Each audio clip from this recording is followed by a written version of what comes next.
ตัวนี้ลงสื่อเขาใส่เนาะมิว3 กับ 4เลยเนาะสำหรับสันเลยอันนี้เป็นภาษาไทยเนาะตัวนี้มันมาให้เขียนสื่อเนาะเบิ่งเป็นกันเนาะเพราะมันที่ผ่านมาเนาะ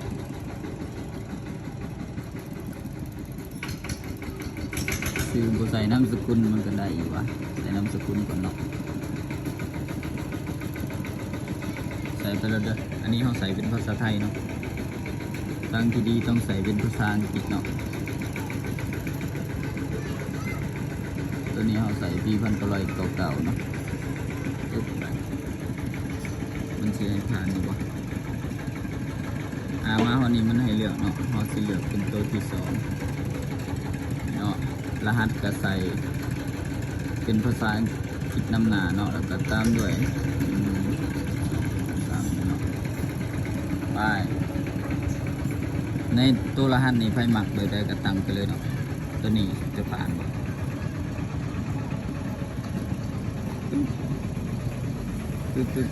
อันนี้เขาบอกว่าจำเป็นยืนยันโดยเบอร์โทรเนาะจำเป็นยืนยันโดยเบอร์โทรลองกดไปก่อนเนาะลองเบิ่งต่อไปเนาะจำเป็นต้องยืนยันโดยเบอร์โทรตัวนี้มีวิธีแก้อยู่ก็คือถ้ามันเป็นแบบนี้เนาะถ้าเครื่องบุได้เป็นคือล้างเครื่องใหม่แล้วจังตั้งใหม่ได้เนาะเพราะฉะนั้นหรือเอาเบอร์หลัก5หลัก7หลัก2เนาะมาใส่อย่างใดแต่ว่าโบไม้เขาว่าได้เบอร์ทุกเบอร์เนาะบางเบอร์กับโบได้เนาะแต่ว่าถ้าว่าเป็นหลักเก่านี่จำโบได้เนาะอันนี้มันตรวจสอบยืนยันบัญชีแล้วก็คือได้เนาะไปเลยเนาะนี่อันนี้ตั้งมิวแบบง่ายๆเนาะนี่เนาะสำเร็จเรียบร้อยไปเลยเนาะยอมรับเลยเนาะ